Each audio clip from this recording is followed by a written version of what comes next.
Bonjour les amis, aujourd'hui nous allons voir ce qu'il se produit lorsque vous avez une relation avec un pervers narcissique et qu'il réalise que vous êtes sorti de son emprise. Nous allons parler de ses potentielles réactions selon le cas et surtout des pièges à éviter car la situation risque de se retourner contre vous et de vous porter de lourds préjudices. C'est parti les amis, on y va. Je me nomme Stan Carré, j'exerce en tant que sophrologue et coach en développement personnel depuis 2015 et l'accompagnement des personnes en relation d'emprise ou après une relation d'emprise à se reconstruire ou à s'épanouir, c'est un de mes domaines d'expertise.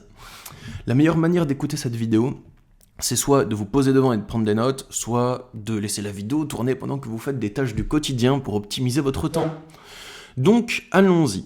Le cas numéro 1, c'est que vous ne vivez pas avec le pervers narcissique, vous n'avez rien en commun, donc pas d'enfant, pas de maison, tout ça, et il réalise que vous n'êtes plus sous emprise. Parce que vous le quittez, parce que vous lui dites que vous n'êtes plus sous emprise, parce qu'il comprend que vous êtes sorti de son emprise et que toutes ces techniques de manipulation échouent et qu'il finit par le réaliser.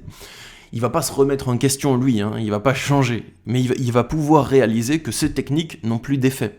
C'est une compréhension très primaire qui va avoir le pervers narcissique des choses à ce moment-là. Il va se dire tout simplement que quand il fait une manipulation, vous réagissez différemment et que son chantage affectif, sa culpabilisation, son harcèlement ne vous font plus revenir. Donc il y a deux cas dans le cas numéro 1. C'est soit il essaye de se venger, et de reprendre une emprise car il ne supporte pas que vous ayez osé lui échapper, ou bien il lâche la grappe, tout simplement. Et il finit par passer à une autre proie. Parce qu'il faut comprendre que pour vous faire revenir, le pervers narcissique déploie énormément d'énergie. Quand il vous appelle de plusieurs numéros différents, quand il cherche des personnes de vous mettre la pression pour revenir, quand il vous harcèle, tout ça, ça lui coûte énormément d'énergie. Même si d'une certaine manière, il s'en nourrit et il en jouit de faire tout ça et que ça lui fait du bien de vous faire du mal, bien, ça lui demande de faire quand même beaucoup d'actions et de réfléchir beaucoup. Et si toutes ces actions n'ont seulement pour conséquence que vous appelez la police pour porter plainte, que vous appelez la police pour le dégager de chez vous, que vous le bloquez de partout, au bout d'un moment, il va vouloir trouver une autre personne sur laquelle exercer son emprise. Et il va déployer plus d'énergie pour trouver cette autre personne-là parce que ça ne marche plus avec vous. Donc, pour moi, ça serait la meilleure chose à faire. Et c'est possible qu'il lâche la grappe au bout d'un moment. Ou bien qu'il essaye de se venger en mettant encore plus d'énergie en marche, mais si à chaque fois qu'il fait des choses encore plus graves pour vous maintenir sous emprise, vous lui posez de nouvelles limites et vous appelez encore la police et vous le bloquez encore plus, au bout d'un moment, je pense qu'il va lâcher un peu la grappe. Ça ne veut pas dire qu'il vous abandonnera pour toujours, mais ça veut dire simplement qu'il risque de moins vous contacter. Et peut-être que certaines fois, aux dates significatives, à Noël, Saint-Valentin, l'anniversaire, des trucs comme ça, il fera des tentatives d'apparition. Mais dans ce cas, qu'est-ce qu'il faut faire ? Il faut juste continuer à le bloquer. Après, le pervers narcissique réalise que vous n'êtes plus sous son emprise. Qu'est-ce que je veux dire par là ? C'est qu'il comprend que vous voyez clair en son jeu, ou bien qu'il comprend que ces techniques de manipulation ne marchent plus. Selon le pervers narcissique que vous avez en face de vous, il est possible qu'il ait l'une de ces deux compréhensions. S'il comprend que vous voyez clair en son jeu, c'est qu'il a une certaine conscience du fait qu'il vous manipule, et qu'il comprend que vous avez pris conscience de cette manipulation. Mais il est possible que son intellect soit trop limité pour intégrer cette compréhension.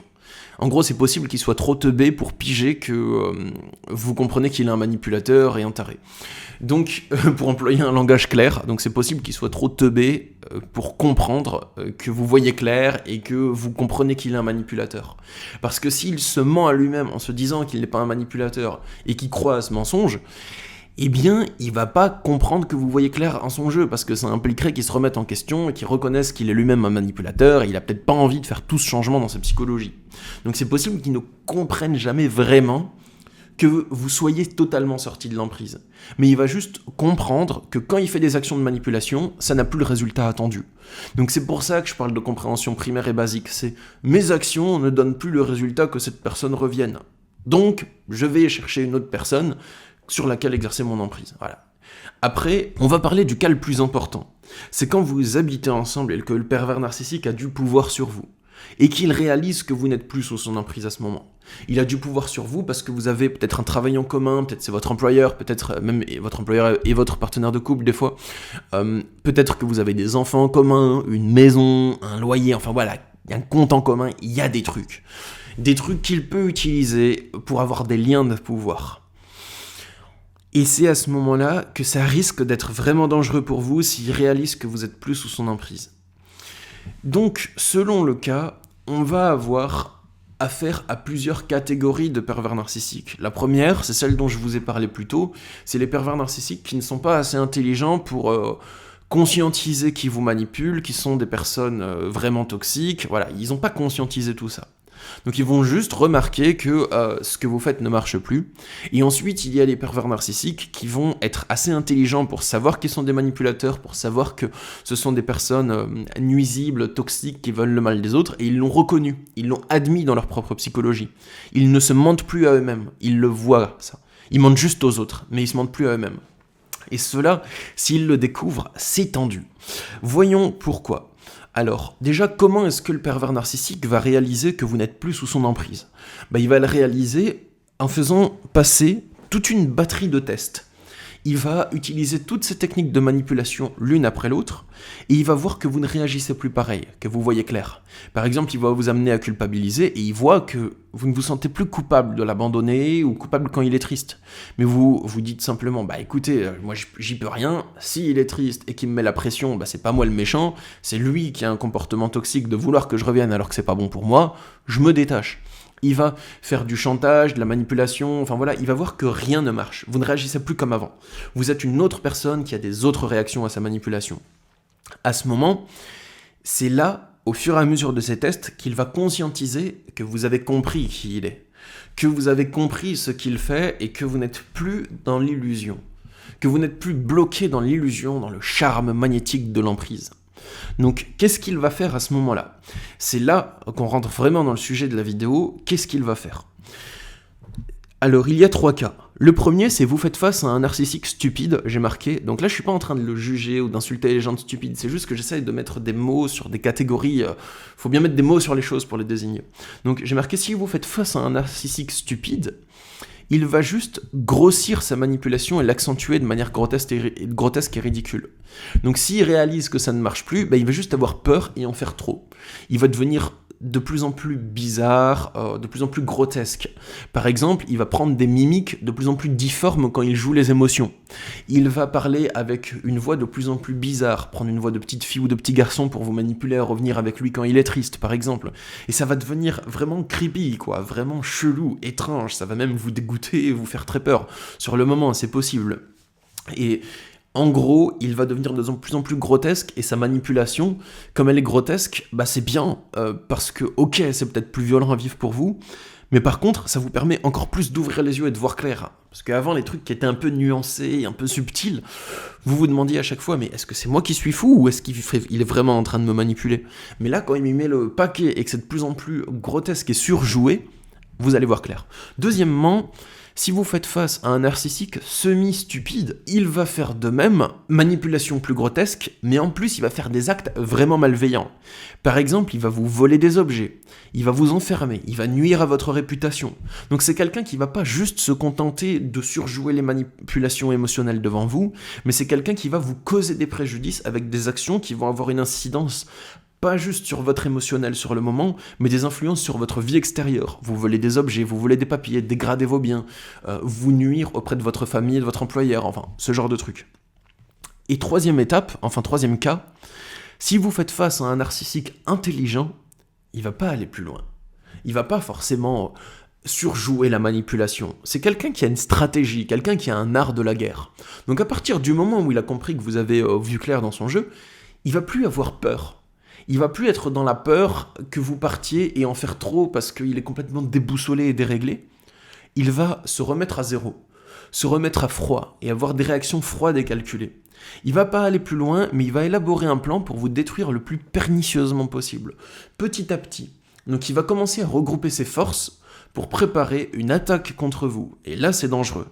Et ça arrive vraiment, il y a vraiment des cas comme ça. Je suis pas en train de parler de choses surréalistes, c'est des choses que je vois concrètement en consultation. On va bientôt voir des solutions de que faire, mais avant ça, on passe à l'étape suivante.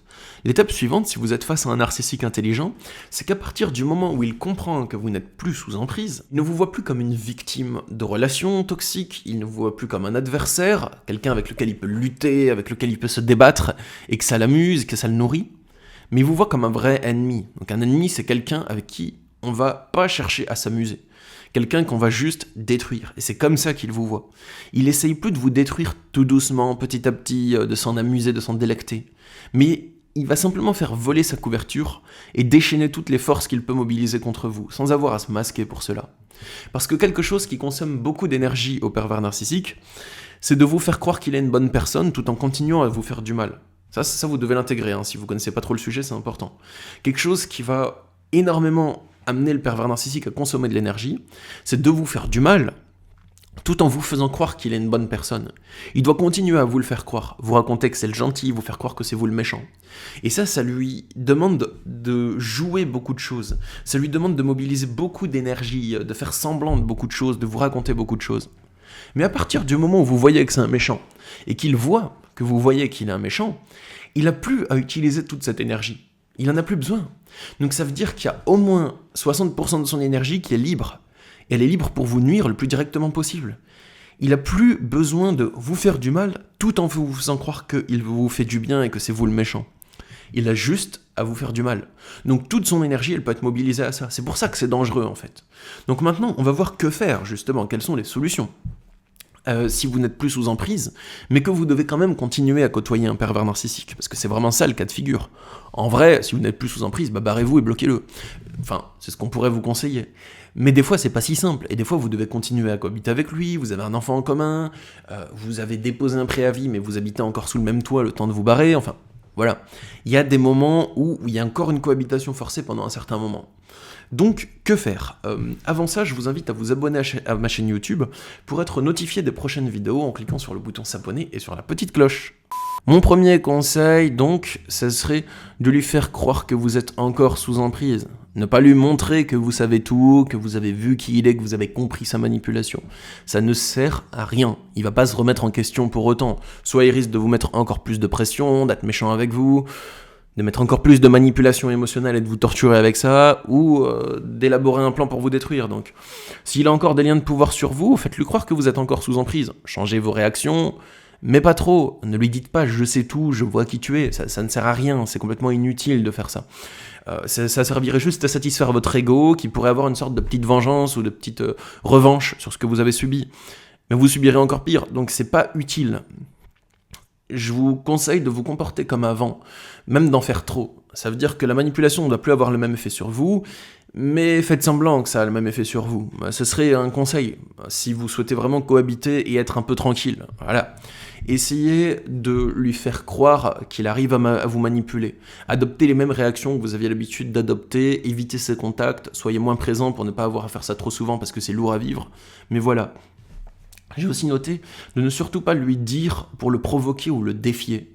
Ça vous tirerait une balle dans le pied. Imaginez, vous cohabitez avec le pervers narcissique, vous avez encore quelques mois à tirer avant la fin de votre préavis pour déménager, et à ce moment-là, vous avez compris que c'est un pervers narcissique grâce à mes super vidéos sur la chaîne Stan Carré Super Coach. Et à ce moment-là, ça vous démange, vous le voyez, vous avez envie de lui dire: mec ou meuf, je sais que tu me manipules, je sais que t'es un pervers narcissique, je vois clair dans ton jeu, ça marche plus avec moi, t'es grotesque, ton énergie est basse, t'es pas supérieur, casse-toi. Mais faire ça, ça servira à rien, parce qu'il va juste se venger, et vous faire subir encore pire, et soit il va pas comprendre ce que vous dites, et il va pleurer et faire le petit garçon, puis ensuite la culpabilisation, puis faire du bruit, vous empêcher de dormir. Oh là là, mon Dieu, qu'est-ce que c'est lourd. Donc mon conseil, ça serait de faire comme si vous ne saviez rien, et va peut-être sentir que quelque chose change, mais si vous jouez le jeu, il va avoir du mal à vraiment mettre des mots dessus, et je pense que c'est l'approche qui va être la plus simple, la plus facile pour vous. Voilà les amis, j'espère que cette vidéo a pu vous aider à comprendre et avoir des idées de solutions. Si c'est le cas, si c'est ce que vous vivez, si ça fait écho à ce que vous vivez dans votre couple ou à ce que vous avez vécu dans le passé, dites-le moi dans les commentaires, je serais heureux de le savoir, je serais curieux de le savoir. Et ça pourra aussi aider les autres personnes qui vous lisent à savoir qu'elles sont pas seules à vivre ces choses difficiles qu'on vit pas forcément ou dont on parle pas forcément dans la société. Et si vous souhaitez avoir mon accompagnement individuel justement pour sortir d'une relation d'emprise, pour savoir comment psychologiquement dépasser certains blocages, certaines manipulations ou pour savoir quelles actions poser, il y a le lien dans la description sous la vidéo pour me contacter. Je consulte par Skype, téléphone ou Messenger. Moi je vous dis à bientôt les amis, j'ai adoré vous faire cette vidéo, prenez soin de vous et force à vous, je vous encourage à vivre libre.